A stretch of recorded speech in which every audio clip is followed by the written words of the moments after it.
자, 주요 문항 해설해 드리도록 하겠습니다. 총평 꼭 보셨으면 좋겠어요. 선생님이 총평을 쌍지를 보통 같이 찍는데 따로 찍었습니다. 따로. 왜냐면 과목별로 좀 다른 조언을 하고 싶어서. 그러니까 총평의 목적이, 이번 시험의 총평의 목적이 시험 자체에 대한 평가보다는 그 평가 결과를 받아들고 났을 때 앞으로 살 길 좀 6평까지 찾자. 그런 단기 전략들을 써놨으니까 설명드렸으니까 한번 보셨으면 좋겠습니다. 자, 거기에서 말씀드렸던 7문항 같이 보도록 할게요. 3번 문제입니다. 지역성 문제예요. 여기에 나와 있는 지역성의 내용을 보게 되면 세계문화유산인 하회마을이라고 되어 있는데 사실 여기에서 안동 이렇게 얘기가 나와야 됩니다. 다른 것들까지는 더 갈 것도 별로 없어요. 그럼 정답은 그냥 1번 가야 되는 거예요. 오케이? 그것밖에 없습니다, 이거는. 근데 학생들이 많이 틀린 거야. 그건 왜 그러겠니? 하회마을을 모르는 친구도 물론 있겠지만 지도에서 어려움을 겪었을 친구들도 좀 더 있는데 겁주는 거 아니고 나중에 가면 지금 여기는 다 띄엄띄엄 떨어져 있잖아. 솔직히 말하면 C는 경주구 많이 나왔던 데고 B는 김천 쪽인데 많이 나왔던 데는 아니고 그 다음에 D는 대구광역시 아래에 있는 경상남도 창녕인데 많이 나왔던 데고 E는 경남 진주인데 이것 또한 많이 언급이 된 애야. 여기서 김천 정도 말고는 많이 나왔던 데인데 그럼에도 불구하고 틀렸지만 더 나중에 상황에 가게 되면 이런 문제는 어떻게 갈 수 있냐면 내 이야기를 잘 들어야 돼. 최근에 이 경상남북도를 포함한 영남권 지역이 붙어있는 헷갈리는 위치의 도시들끼리 별로 묻지 않았어. 뭐 단순하게 얘기하면 이 C 위에가 포항이고 C가 경주인데 이 두 개의 위치를 헷갈리게 해서 틀리게 하는 문제는 없단 말이야. 지금 여기에는. 그리고 최근에도 충청권과 호남권은 그렇게 인접해 있는 지역들에 대해서 헷갈리게 내는 문제들이 있었는데 영남권은 별로 없었거든. 그럼 이게 영남권이 없었으니까 영남권은 안 해야지 라는 건 속편한 생각이고 이제 나올 때가 된 거란 말이야. 언제가 됐건. 그게 수능에서 걸리면 대박인 거고 수능이 아니더라도 대비는 하고 있어야 된다는 거지. 그런 면에서 이 문제는 꼭 맞춰야 되고 위치 학습해야 되고 예를 들어 답이 안동이지만 여기서 그나마 함정판 건 하회마을까지 써주면 솔직히 걸릴 게 없는데 세계문화유산의 동족초는 경주의 양동마을에도 있는데 여기서는 하회마을이란 말 때문에 뭐 그렇게까지 갈 거는 없고 위치를 헷갈리게 해서 안동이 아니라 예천을 찍어주고 낸다든지 뭐 이렇게 갈 수도 있다. 그런 것들은 좀 참고하셔야 될 것 같아요. 선생님 기준으로 이 문제를 틀린 건 거의 이유는 백지도 학습의 부족인 것 같아요. 그러니까 지역 특색 말고 백지도. 오케이? 분리해 봐야 돼요. 그러니까 이것도. 내가 지역 공부한 것 같아. 근데 틀렸대. 결과는 틀린 거지만 이거 틀렸는지 이거 틀렸는지 봐야 될 거 아니야. 해주셔야 됩니다. 아시겠죠? 자, 다음 문제는 4번 문제예요. 4번 문제는 선생님이 그렇게 총평에서 핵심적으로 다루지 않았어요. 4번 문제는 역시 마음 아프지만 N수생들한테 줬을 땐 별로 안 틀릴 것 같아요. 근데 고3 친구들은 아직 복습이 안 됐으면 틀렸을 수 있어요. 이게 또 다른 게 뭐냐면 내신 시험에서 지역단원이 시험범위였던 그래서 수능으로 선택하는 친구들은 감이 살아있어서 맞을 수가 있는데 내신하고 수능 과목이 다른 경우 그런 상태에서 내신 과목이 아닌데 한재를 한 친구들은 틀리기 딱 좋죠. 틀리기 딱 좋아요. 근데 무조건 이건 맞아줘야 되고 그렇게 변수가 크진 않은데 이 문제를 틀렸다 하더라도 6평까지 이 2단원을 먼저 하겠다는 생각은 하지 마세요. 학습량이 너무 많으니까. 지금까지 안 됐으면 일단 순서를 뒤로 미루세요. 이거는. 그게 현명합니다. 자, 여기에 나와 있는 거 석회동굴, 용암동굴, 해식동 중 하나라는데 종유석, 석순 이런 얘기까지 나왔으니까 이거 석회동굴이고요. 나는요. 여기 보게 되면 용암 얘기 나왔으니까 용암동굴이고요. 다는 파도 이런 얘기 나왔으니까 바다 이런 얘기 나왔으니까 해식동굴 이렇게 되겠죠. 해식동.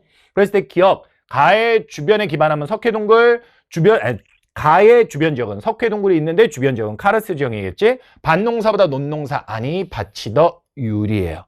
오케이. 그리고 니은 나는 기반하면 용식 이거는 가에 대한 설명입니다. 디귿 파랑이 침식작용으로 만들어졌다. 해식동식 침식을 의미하는 거니까 맞았고요. 리을 가는 석회암이고 석회암은 고생대 거고요. 나는 화산암이고 화산암과 관련해서는 신생대 거죠. 제주도는 신생대 섬이죠. 그러니까 가가 더 먼저 만들어졌다는 얘기는 맞죠. 따라서 정답은 몇 번? 5번 이렇게 되는 겁니다. 아시겠죠? 이거는 꼬운 것도 별로 없어요. 틀릴 수는 있다 치자. 학습이 부족할 수도 있으니까. 근데 이 한 문제 틀렸다고 해서 만약에 복습한다면 카르스트 지형해야지. 그 화산 지형 해야지. 해안 지형 해야지. 너무 많은 거야. 그래서 가성비가 좀 떨어진다. 그래서 나중에는 극복해야 되지만 우선순위 자체는 지역성 파트로 두는 게 좋겠다라는 말씀이고요. 6번 문제는 충청권에 대한 문제인데 진짜 여러분 이게 아까 3번도 그렇지만 띄엄띄엄 떨어졌으니까 여기 누구였지? 헷갈려가지고 틀릴 수는 있는데 나중에 가면 답이 없다니까요. 진짜 이거 여기 보령인데 위쪽에 홍성 있는데 홍성 찍어주고 홍성하고 보령 구분해야 돼. 이런 문제도 나온다니까요, 우리. 응? 그거 염두에 두셔야 돼요. 염두에. 자, 첫 번째 거 충청권 얘기하면서 석탄박물관 얘기하는데 석탄박물관이 전국에 3개가 있어요. 그중에 충청도 쪽에는 보령에 있습니다. A입니다. 머드축제 또한 유명한 데입니다. 카르스트 지형이 있다, 마늘이 있다 라고 되어 있는데요. A와 관련해서는 C하고 D인데 C는 어디냐면 충북에 여기가 진천이고 음성이고 충주고 제천이고 단양이거든요. 마늘까지 얘기 나왔고 카르스트 지형 얘기 나온 거는 누가 된다? 단양. 따라서 정답은 몇 번? 2번이에요. 여러분 백지도 학습에서 틀린 사람들은 이런 식으로 솔직히 충청권은 선생님이 앞선 3번 문제 얘기할 때도 말했지만 붙은 지역들이 따닥따닥 나와요. 그럴 경우에는 앞자 따서 순서대로라도 외우시는 거예요. 순서대로라도가 아니라 그렇게 외우는 거야. 위치 외울 때는, 백지도 외울 때는. 이런 식으로 앞자 따서라도 정확하게 어느 도시 옆에 누가 있다? 이런 걸 외우셔야 됩니다. 만약 백지도 학습까지 안 됐다. 그럼 그 친구들은 북두칠성 위치편보다는 기초 위치 특강 3강짜리 그게 더 효과적일 수 있어요. 아시겠죠? 그래서 학습법 배워두시고 그렇게 가는 겁니다. 6번. 안타깝죠. 사실 선생님이 이제 총평 때도 얘기했지만 어떤 문제가 오답률이 높냐를 체크하기 전에 내가 그래도 좀 더 해줄 수 있는 게 뭘까라는 측면에서 고민하는 게 개념을 해줄까 자료를 해줄까 이런 걸 문제 풀어줄 때 고민을 하거든요. 근데 이번에는 자료 풀어줄까 하면서 5번하고 7번은 제가 풀어봤어요. 근데 6번은 여러분들이 틀릴 거라고 예상을 하는데 6번만 똑 떨어진 거야. 그러니까 우리 좀 외우자. 외우자. 한편의 불안감은 5번, 7번도 개념이 기초적으로 부족한 친구들이라면 이 5번하고 7번에 있는 자료 문제를 수월하게 쓸 것 같지는 않아. 근데 우선순위를 정하자고. 지역성입니다. 왜 선생님 전 지역성 많이 맞았어요. 근데 선생님이 지금 안 풀어주는 5번, 7번 많이 틀렸어요. 이런 사람들은 5단원, 자원, 농업, 공업, 서비스 몇 강 안 되거든요. 들으시고 중요한 건 기출 문제까지 푸세요. 더 막 EBS 풀려고 막 욕심내지만 기출 푸세요. 일단 기출 푸세요. 왜 이렇게 말을 하냐면 EBS 풀어가지고 당장 6월 달에 나오는 거를 운 좋게라도 한 문제 보고 싶다. 이런 생각을 할 수 있는데 그거 큰 도움 안 돼요. 기출이 먼저 돼야 EBS도 의미가 생겨요. EBS 무용론자 아닙니다. 선생님은 EBS는 풀어야 한다예요. 근데 누구 다음에 풀어야 한다? 기출. 그 말씀을 드리는 겁니다. 다음 페이지 3페이지. 요 문제는 예상했던 문제고 많이 틀릴 거라고 어려운 문제고요. 그러해요. 항상 이런 인구 자료와 관련한 걸 처리할 때 선생님도 고민해요. 첫 번째, 지금 여기는 권역간 자료죠. 수도권, 영남권, 충청권. 뭐 어떨 땐 시도별로 나옵니다. 그렇게 되는 게 하나 시도로 나올까 권역으로 나올까 이런 공간적 범위에 대한 거 이런 거에 대해서 어디까지 해줘야 되지? 이게 하나의 고민이고요. 두 번째 고민은 뭐냐면 진짜 인구 이동이나 막 이런 것들은 매년 달라져요. 매년 달라집니다. 그래서 여기서 보게 되면 1970년대 10년 동안 2013년 이후에 10년 동안의 자료를 주고 있는데 이 시점까지 어떻게 일일이 다 맞춰. 그리고 이것도 통계 자료가 1년치만 달라지게 되면 또 달라질 수 있어. 그래서 그 시기에 대한 문제. 그러니까 시도별 통계야 권역별 통계야 아니면 어느 시기에 대한 거야. 이런 것들에 대한 것 때문에 자료를 제공하면서도 그것들을 가지고 여러분들하고 같이 생각을 해보면서도 와 이거 어디까지 다뤄야 되지? 이런 고민을 많이 하는 문제예요. 이 문제는. 어려운 문제입니다. 여기에 보시면요. 옛날에는 거의 다 지금 가로 몰렸죠? 가로 몰렸죠? 여러분 이거는 하나 알아두세요. 이 자료의 특이성은 알아둬야 돼요. 이게 인구 순이동 자료예요. 순이동이라는 건 인구가 유입된 거에서 유출된 걸 빼주는 거야. 그러니까 예를 들어서 지금 가하고 나에서 가 쪽으로 37이 갔잖아. 이건 나에서 가로 37만 가고 가에서 나로 안 왔다가 아니라 나에서 가로 가고 가에서 나로 왔는데 그걸 뺄셈을 해봤더니 나에서 가로 간 게 37만큼 더 많았다는 얘기예요. 그래서 이 순이동 자료는 이동량 자료와 달라요. 무슨 말이냐면 가와 나가 있을 때 저기는 37만 써 있잖아. 가상의 숫자야. 가상의 숫자. 예를 들어 이렇게 54가 가고 가에서 나로 17이 갔대. 그럼 뺄셈하면 그게 37이거든. 요렇게 준 건 이동량 자료. 지금 이거 화살표를 한 방향으로만 주고 그냥 그 숫자 계산해서 쓴 건 순이동 자료. 뭐가 더 일반적이라고 말할 수는 없는데 요게 조금 더 경우에 따라서는 정보의 양이 적어서 어려울 수 있어요. 요걸로 주면 전체적인 이동량의 숫자를 보면서 이쪽이 많이 움직이는구나. 방향까지는 정확히 몰라. 어디에서 어디로 가는 게 더 많은지는 당장 계산은 안 돼도 그러면서 조금 더 쉽게 할 수 있는데 지금 여기서는 이동한 결과 값만 줬기 때문에 조금 더 자료가 부족합니다. 그래서 좀 더 이게 어려운 문제일 수 있어요. 하지만 자료는 다른 것들이 있다라는 거, 기출에서 풀더라도 그런 것과 조금 특이성을 가진 문제라는 거 인지해 주고 계셔야 되는 거고요. 결과적으로 보게 되면 옛날에는 가로만 쏠렸죠. 수도권. 그죠? 근데 지금은 보면 수도권에서 수도권에서 다로 많이 가죠. 그죠? 심지어 나에서도 다로 많이 가죠. 다가 순유입. 두 지역과 모두 수도권과 나머지 지역과 했을 때 영남권, 충청권 중에 누군지는 모르겠는데 유입되고 있다는 거야. 바로 그런 특성을 가진 게 충청권입니다. 왜냐하면 수도권에 있던 여러 가지 기능들이 충청권으로 갔고요. 수도권 전철이 연결됐고 교통수단이 편리해지니까 대표적으로 세종시 정부청사 같죠? 천안, 아산 이런 것 때문에 충청권 인구가 순유입입니다. 이것도 연도에 따라 좀 다르긴 합니다. 하지만 다른 지역 없고 이 세 지역끼리 했을 때는 그래도 패턴이 이러하고 나는 남아있기 때문에 영남권 이렇게 가시면 돼요. 되셨죠? 자, 그럼 선지 1번. 영남권은 충청권과의 인구 이동에서 인구 순입을 나타낸다. 2013년에서 22년이니까 오른쪽 자료. 영남권 여기 있고 충청권 여기 있고 이렇게 갔잖아. 그러니까 영남권 입장에서는 순유입이 아니라 순유출이었던 거지. 동그라미 2번. 가는 나보다 노년층 인구 비율. 수도권이 영남권보다 높을 수는 없겠죠. 동그라미 3번. 영남권이 충청권보다 인구가 많다. 맞는 이야기입니다. 수도권이 가장 물론 많지만 두 개를 비교할 땐 맞는 얘기고요. 4번 선지 지역 내 총생산은 수도권이 더 많겠죠. 5번 선지 가와나의 행정구역의 경계는 다 있지 않습니다. 여기서 다 있는 거는 수도권과 영남권, 수도권과 충청권 많이 다 있고요. 그리고 영남권과 충청권도 저 위에 충주 쪽 가게 되면 조금 일부가 다 있고 그렇게 됩니다. 오케이. 하지만 여기에서 말한 것처럼 수도권과 영남권은 직접 다 있진 않습니다. 이렇게 보시면 되겠습니다. 자, 이렇게 해서 살펴봤고요. 선생님이 지금 왜 쭉 그걸 돌려봤냐면 여기 13번에서 예를 들어 5번 선지 같은 거 헷갈린다 하더라도 다음 페이지 16번 문제에 남한 전체 지도가 나와 있잖아. 그치? 그러니까 그런 거 확인해 주면 돼. 그렇게 참고해서 풀어주면 되겠고, 곧바로 16번이었구나. 16번, 요거는 어려운 문제. 요거는 뭐에 대한 거냐면 인구 증가, 인구 변화와 관련한 거고, 인구 증가율과 관련한 문제가 되는 거고요. 이런 자료를 볼 때는 기준 연도가 언제다라는 게 여기 써 있는데 자기가 표만 보고도 기준 연도를 찾을 수는 있어야 돼요.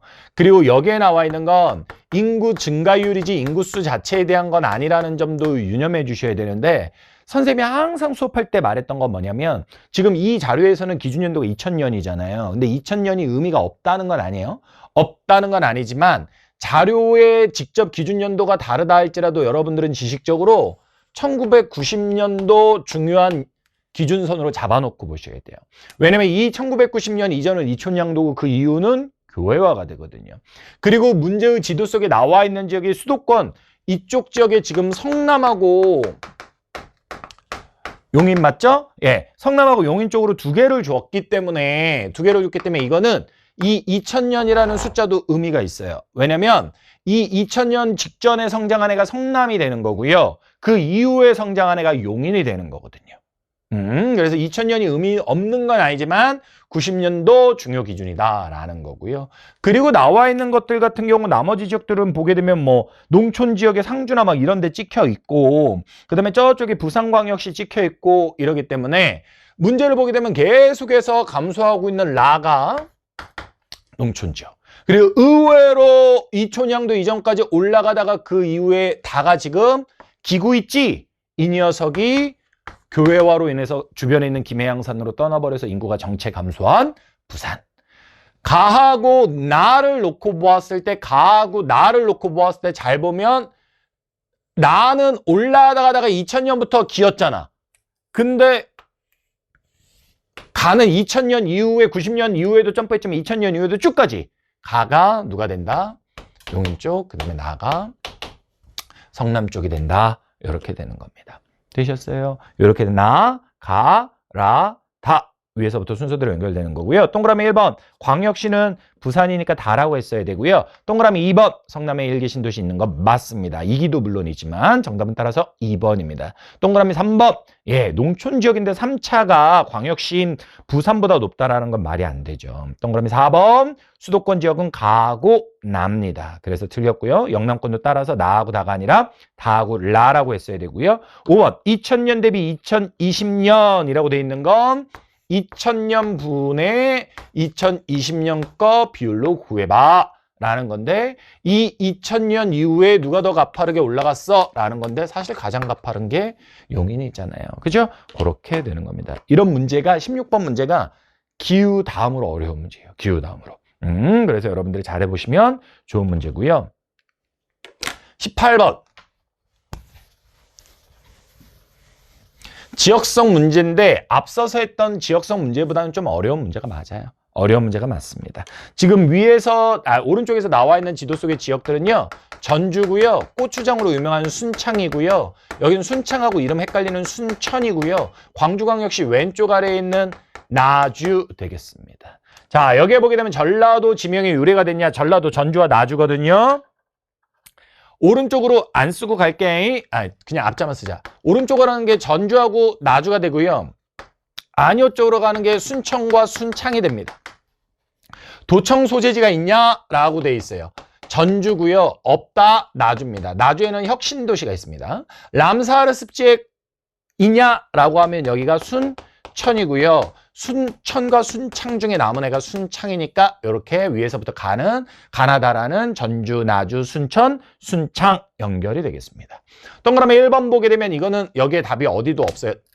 남원에 대한 이야기예요. 남원. 이 1번 선지를 낸 이유는 순창의 오른쪽이 남원이라서 위치에 대한 혼동을 유도한 겁니다. 제가 앞서서 3번하고 6번 문제 얘기하면서 영남권 그리고 6번 문제 충청권 얘기하면서 붙은 도시 나올 수 있다라고 낸 함정 어렵게 낼 수 있다라는 게 예를 들면 이런 거예요. 그다음에 동그라미 2번은 전주에 대한 이야기입니다. 동그라미 3번은 녹차는 보성에 대한 건데 여기에는 보성이 없어요. 이것도 아마 순천과 위치에 대한 혼동을 유도하려고 했겠죠. 동그라미 4번은 순창에 대한 이야기입니다. 정답은 따라서 몇 번? 4번 되겠고요. 동그라미 5번은 공공기관이 이전한 혁신도시는 전주에 있고요. 나주에 있어요. 순천과 순창에는 없습니다. 따라서 정답은 몇 번이냐면 4번입니다. 지역성 문제 지금 선생님이 총 7문제 푸는 것 중에 3번째 거예요. 얘가 가장 어려운 거. 어려운 이유는 뭐냐면 헷갈리는 위치별로 헷갈리는 백지도에서도 헷갈리게 낼 수 있다는 거 보여주는 거. 그런 유형입니다. 문제의 형식도 조금 더 상대적으로 복잡하지만 마지막 기후 문제인데 사실 기후 문제는 어렵다 쉽다를 떠나서 지금까지 만약에 다른 파트들이 극복이 안 됐다 그러면 너무 기후는 6평에선 욕심 안 내는 게 좋아요. 작년 기준으로 기후 문제 6평에서 기후가 항상 3문제 나오는데 3문제 중에 2문제가 어려웠거든요.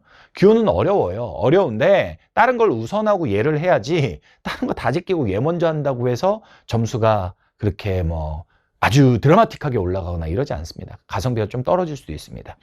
지금까지 부족한 다른 파트가 있다면 다른 걸 먼저 하는 게 좋고요.